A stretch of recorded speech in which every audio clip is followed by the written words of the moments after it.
All right. So we had talked about, the big issue is the time limit, right? That 45 minutes, it's tough. And Nilda, I mentioned to Christiana yesterday, one thing that might help you guys along, and I was thinking about this earlier today, that first paragraph, almost everything in that first paragraph is very formulaic.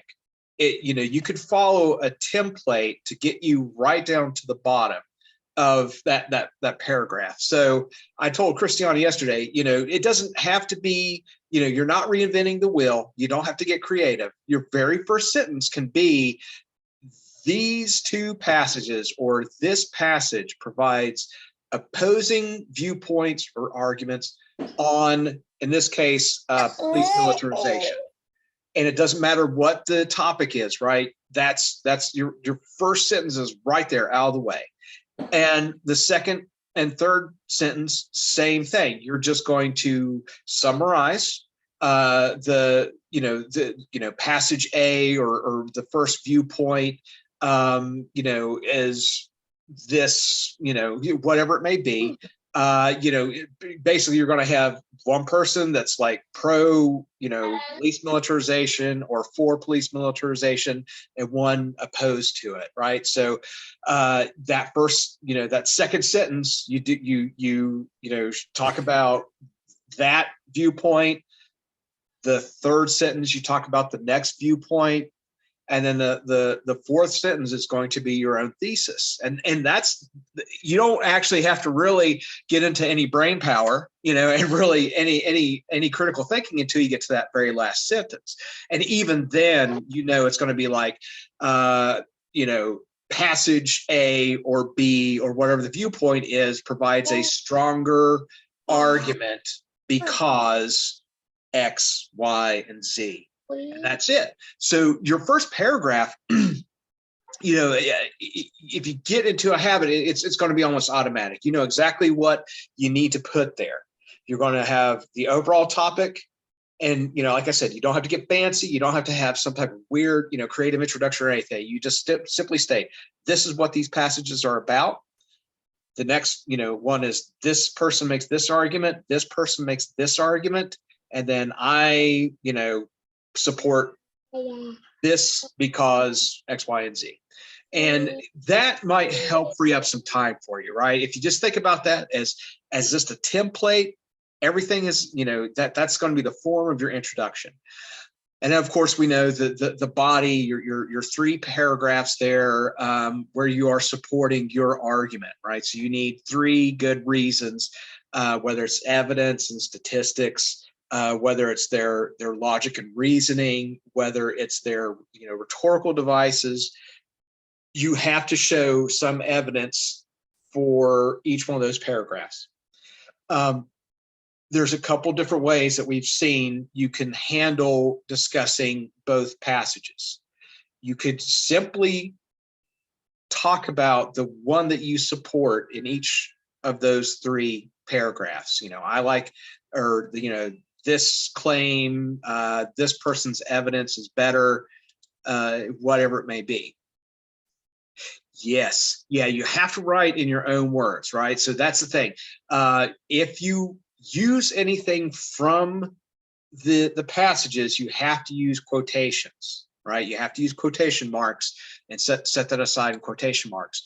And I always mention in these sort of short extended responses, you want to limit the amount that you use quotations, right? You want it to be as much of your own words as you can. So that's, that's where that critical thinking comes in. And that's where, you're going to be using your brain powers in those three, that should be the bulk of your time, is those three body paragraphs that you're explaining your evidence.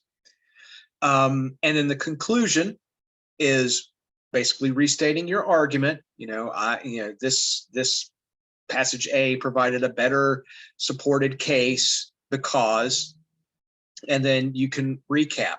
So the two different ways you could do that, you could either, in each body paragraph, you could compare to some degree the two passages. if they have sort of similar uses of evidence. So, or like, so, you know, this passage had better facts or used facts and the other one didn't. So you can mention to that. Yes, yeah. So according to the text, right, you got to reference whenever you use quotation marks, you need to say, you know, in passage A, blank, or according to the text, it says blank. Yeah, exactly. You have to make sure that you reference it to, you know, somehow, or, you know, if you want to, if there's author's names, so like this, you know, says, you know, according to the ACLU or things like that. But yeah, if you use quote, or if you're lifting text from the passages, you must have quotations. The reader must understand that those are not your words. And then, yeah, so you can either directly just address the passage that you support, and then in your conclusion, make 1 or 2 points about the other passage. Right? You could say, you know, that whatever you found less compelling, whatever you thought was less persuasive, then you could throw in a sentence or two there in the conclusion, and that's all you need. So what should take you the longest as far as writing, of course, is your 3 body paragraphs, right? Because that's where you're going to have to think a little bit more. The introduction, you can just jump right into it because you just know, I just need to say what the main topic is for these 2 passages, what viewpoints these 2 passages offer, and then why I support passage A or passage B. All right. So before we get started, and I'm going to go ahead and I'll set up our timer and everything. Do you guys have any questions before we try to work our way through this one?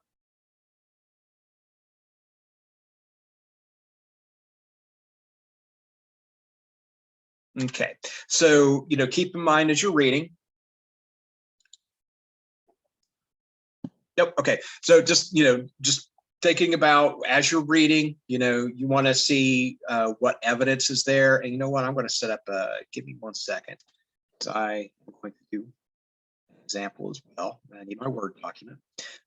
You're looking for evidence, right? You're looking for facts. You're looking for reasons.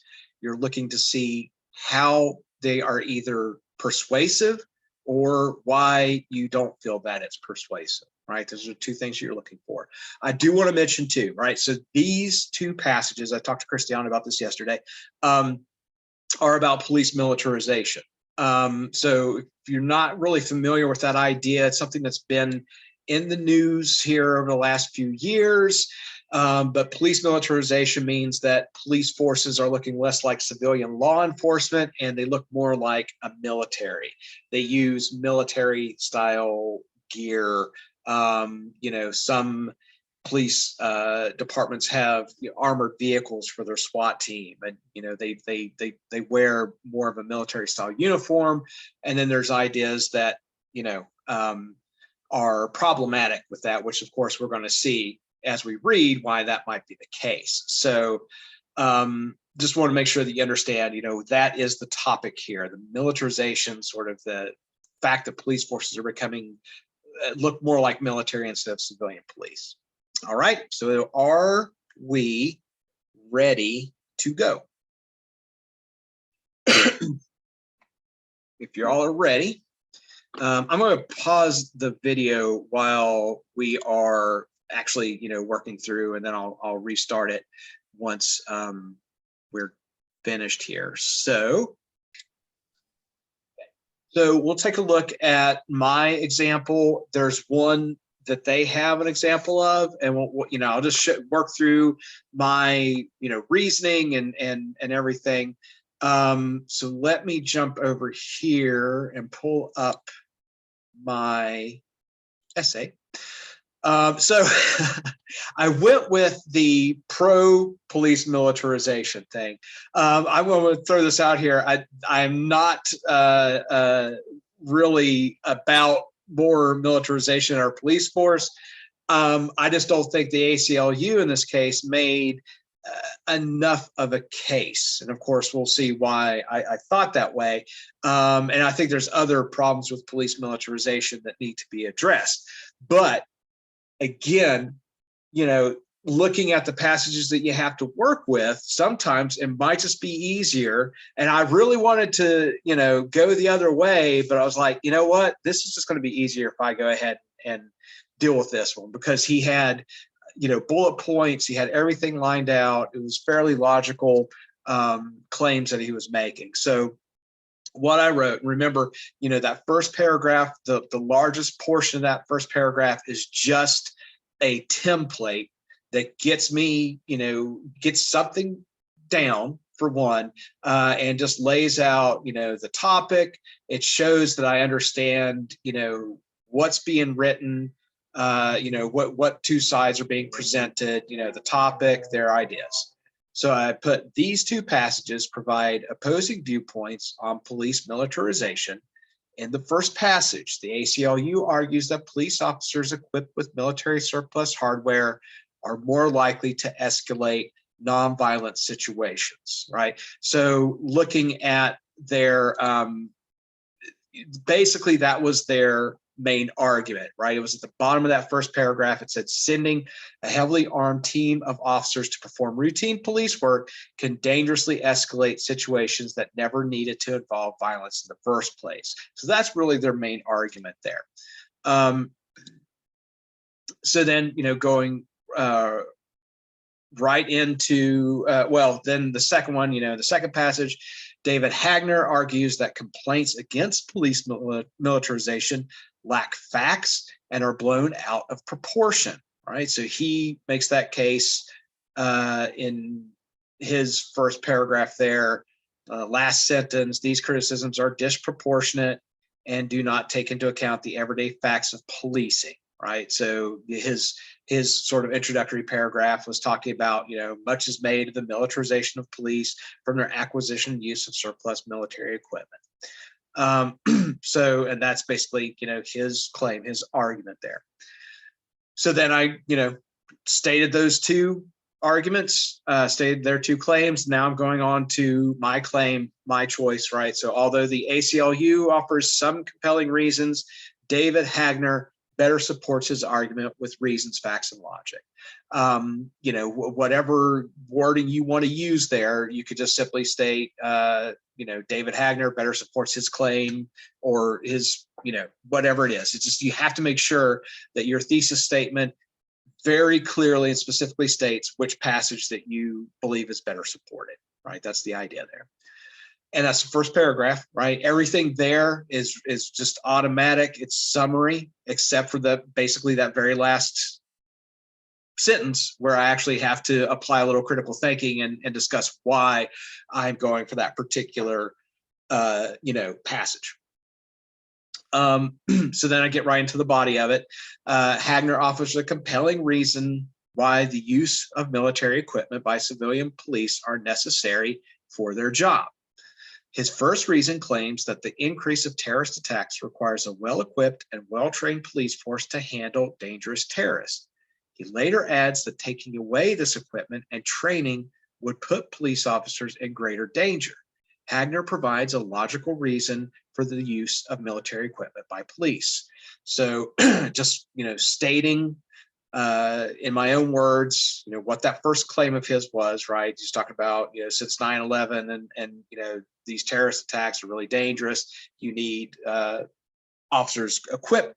So that's a solid, sound reason. Then secondly, Hagner uses evidence to show that complaints about police militarization are exaggerated, right? So that's part of his claim too. He points out that there's not a significant increase in police killings of civilians. And furthermore, he states that the rate of police officer deaths has decreased. So this fact offers a counterclaim to the ACLU's claim that police militarization results in the escalation of violence by police toward civilians, right? There hasn't been a significant increase in civilian deaths or police officer deaths. So it doesn't seem to actually have escalated violence. And then finally, Hagner shows that most police interactions with civilians are peaceful and occur with officers in standard gear, not military equipment. Additionally, he adds that rates of violent crime are down across the country, lending validity to his claim that the tactics, equipment, and training utilized by police are effective. Okay. And then I concluded, this is where I actually talk about the ACLU for a little bit. So in conclusion, restating simply my thesis statement, Hagner offers better evidence, logic, and reasoning to support his claim. The ACLU fails to provide any solid evidence that police militarization has directly led to increased deaths. Moreover, the ACLU uses a faulty comparison by using a statistic showing the percent that people of color are targeted for drug crimes. While this fact is troubling, it is irrelevant to the use of military equipment by police. So in that last paragraph there, they're pointing out the war on drugs. So and relates that to police militarization. That's fair claim, but that statistic, it's hard to link up with the idea of police militarization. The fact that it's targeting people of color. That's certainly a huge issue, but it's hard to say that that's caused by police militarization. There's a lot of other things at play there that's causing that. So that's what I was pointing out. So which did you guys go? Which way did you go? Did you go with the first passage or the second passage? I chose the first one. I think that's one way. I'm glad the first one with Nilda too, at least so that way you can see how you would work the other one. And like I said, it's all a matter of, the problem I have is writing my own words, that's the problem I'm having, especially with the police. I don't even know anything about it, so I was like, so how am I going to write? Yeah, then we talked a little bit about that yesterday, right? It's like, okay, if it's something I'm not really familiar with, that makes it more difficult. And like I said, this is something I've heard about over the years. We see things on the news, we see what's going on, and I was like, ooh, this is a really good, sort of very topical, in the moment sort of idea, right? And then I'm reading them, I'm like, I don't know if this is the way I'd want to go.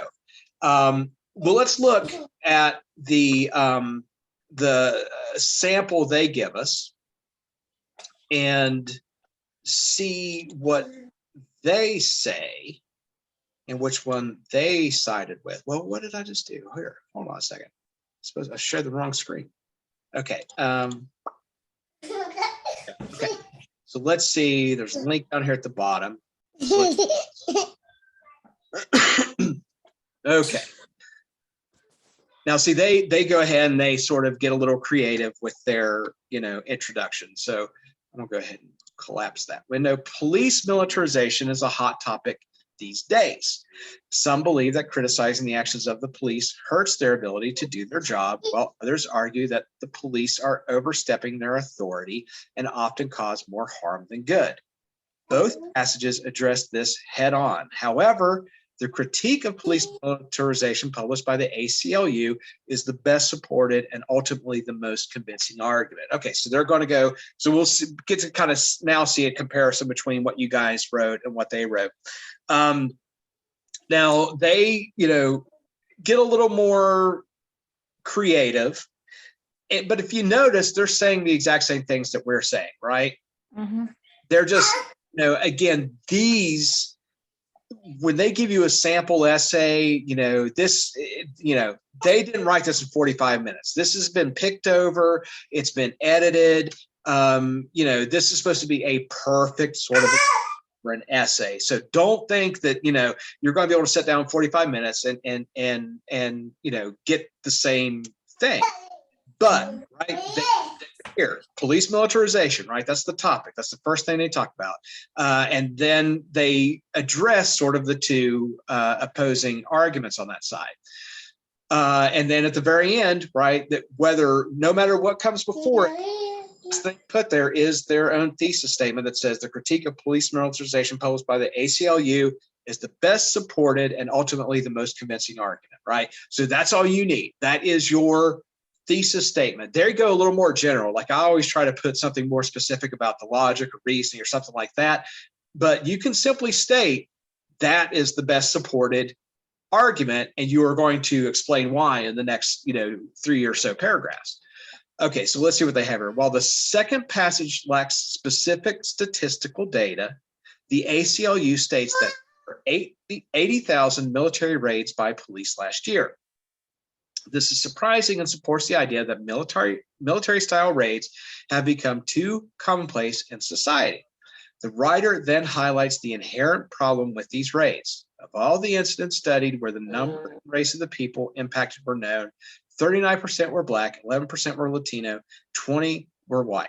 Police militarization has disproportionately impacted African Americans, further supporting how detrimental police militarization is to society. So they're trying to make that direct connection between the racism in the drug war and the police militarization, and that's fine, right? That's their opinion. That's what they went with. And they show that statistic about 80,000 military raids. That was the one that I looked at. I was like, okay, that is relevant. And if I'm going to use that, again, I don't take very many notes, but that's actually one of the notes I wrote down. Heavily armored SWAT drug searches, 80,000 raids per year. Or last year. So, that's a relevant piece of information. And then their next one, another reason why the ACLU's argument is better supported than Hagner's argument is because it directly discusses ethical corruption. Unlike Hagner's essay, the ACLU states companies like Lockheed Martin and Blackhawk Industries are making record profits by selling their equipment to local police departments that have received Department of Homeland Security grants. The ACLU implies that the reason for this militarization is profit. Wait a minute, let me read that again. The ACLU implies that the reason for this militarization is profit. If this is true, then there is no actual real world need for the militarization of the police. Private companies are ultimately designed to make money, not help the police. So police militarization poses an ethical problem. So they get into a pretty good explanation there, right? The ACLU implies. Now, that's the other kind of problem I have with that. It's like, okay, can you make a direct connection between that as far as ethics go? Now, here they do a pretty good job. The ACLU implies the reason for that is profit. So let's see what they have. Finally, the ACLU's argument is much more convincing than Hagner's argument because it uses much more impactful diction. The forcefulness of calling the drug war wasteful and failed highlights the high stakes nature of this issue. So again, fair game. I looked at that and said, well, this is more an appeal to emotion. But if you believe that makes a stronger case, then you write about it, because again, there's no right or wrong answer in these two. That's fine. Yeah, I mean, I'm still learning too, and I'm always interested to see when we have an example essay, how they go about it. So uses much more impactful diction, right? So diction meaning language, right? They're using strongly worded language here. The forcefulness of calling the drug war wasteful and failed highlights the high stakes nature of this issue, right? Readers, most likely taxpayers, have a vested interest in not having their money wasted by the government. The author goes on to imply that the reader may not be safe since heavily armed SWAT teams are raiding people's homes in the middle of the night. The tone of this essay is much more impassioned than the tone of the second, helping to engage the reader on an emotional level. That's not right. It should be either draw or engage, helping to engage the reader on an emotional level, or helping to draw the reader. Nah, I don't think draw should be there. Yeah, that's a little weird word. Helping to engage the reader on an emotional level. I think that's what they were looking for. In summary, right? So here's our conclusion. in summary, in conclusion, lastly, whatever you want to use there, it's good to have a little bit of a transition, word or statement there. In summary, the ACLU's argument is better supported because it includes more data, accusations of ethical corruption, and forceful language that engages the reader. So at the top, their thesis they offer was a little broader. And then when they get to the conclusion, they've added a little detail to it. So they're actually outlining, why they felt it was better supported because it was more data, accusations of ethical corruption, and forceful language that engages the reader. And so sort of like what I did, now they actually discuss the other passage for a sentence or two. Hagner's argument has some merit because it does a good job organizing points with a numbered list, but it is ultimately too dry in tone and does not include any data or quotes from authority figures to back up its claims. The ACLU's argument winds up more effectively convincing readers that the militarization of police is something we should all be concerned about. So, right, there's another take on it. Did you guys, what evidence did you all use for your, what things were you looking at in the ACLU piece?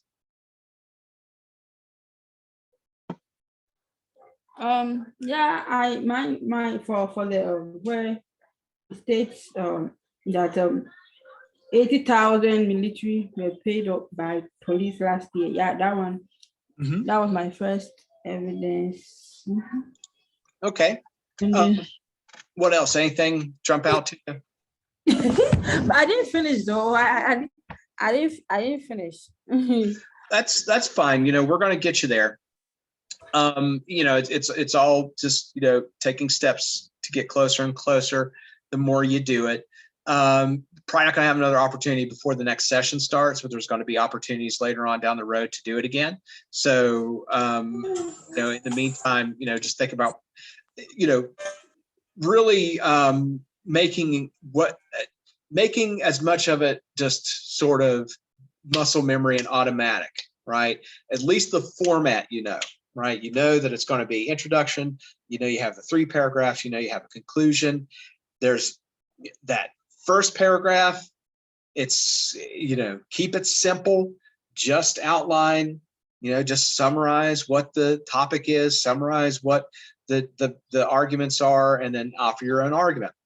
The meat and potatoes, those 3 paragraphs, that's where it's going to get difficult. That's where obviously it's going to take you more time because it's the bulk of the writing, but also you're going to have to think, right? You actually have to apply some critical thinking. It's like, why is this better? I like the way they set up their sample here with a very broad, thesis statement, right? I mean, they just say, oh no. That was my one time, I guess, looking at the sample essays. Oh no, wait, there it is. So, it's very broad. It just says both passages address this issue head on. However, the critique of police militarization published by the ACLU is the best supported and ultimately the most convincing argument, right?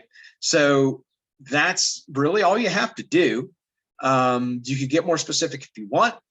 It would probably be better at the end to state, a little more specific, but by that time, you've already written your paragraph, so you better understand exactly, why you felt the way you did. But, at least just to get the ball rolling, it is a debate, Nilda, it's exactly what that is. Everything that's used here in the extended responses and how we set them up is really similar to, what like debate teams and things use, different tactics they, like these schools that have debate teams and they travel to different schools and debate each other on, whatever the topic is. And, the other thing there is just make sure that, 2 things, you use your words, your own words as much as you can. Quoting is fine. Just make sure that you're actually quoting. You reference the passage somehow, as it states, or as the ACLU states, or as Hagner states, then comma, quotation, bleep, blop, bloop. And, just sticking within the parameters of what the passages are, not getting too far out of bounds of what's actually there.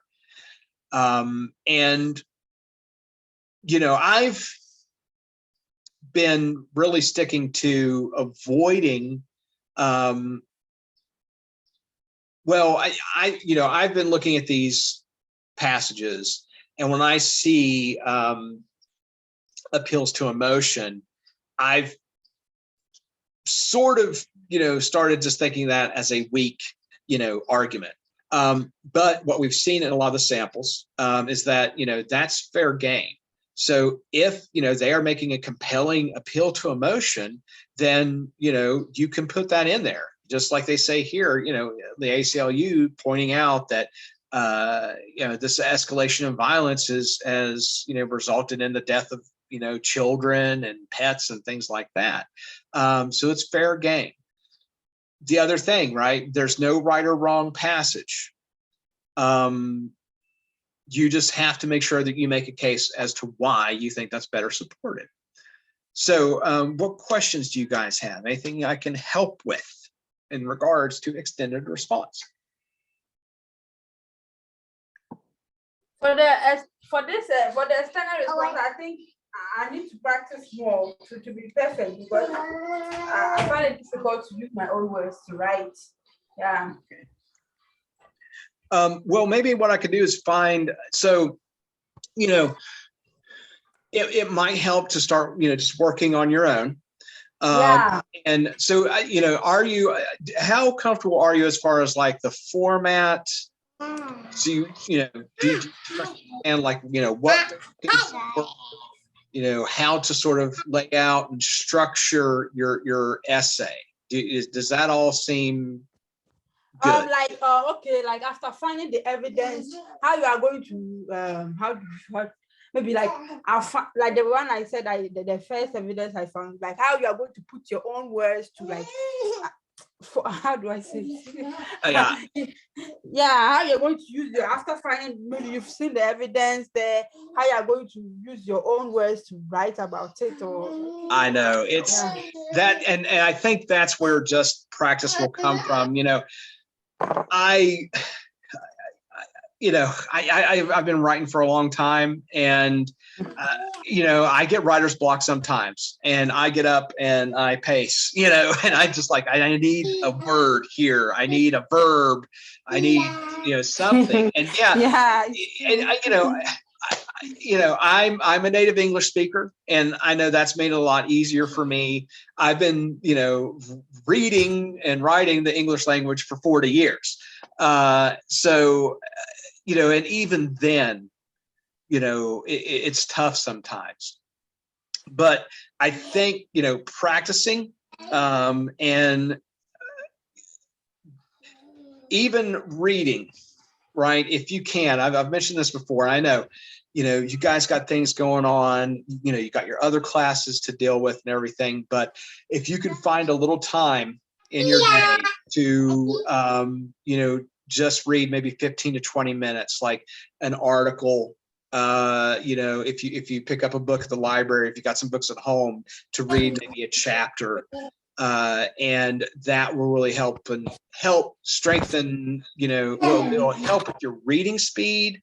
It'll help expand your vocabulary. So that's the other thing too, is just word choice and finding the word that you want to use. And I know what you're saying, right? It's just sometimes it's like, I know what I want to say, but actually writing it the way I want it to come out is just, it's not happening. Right? Yeah, that's a typing, like, when you're right, like typing it fast too, it's also like, if you don't take the time, the time is limited, so you have to know how to type fast.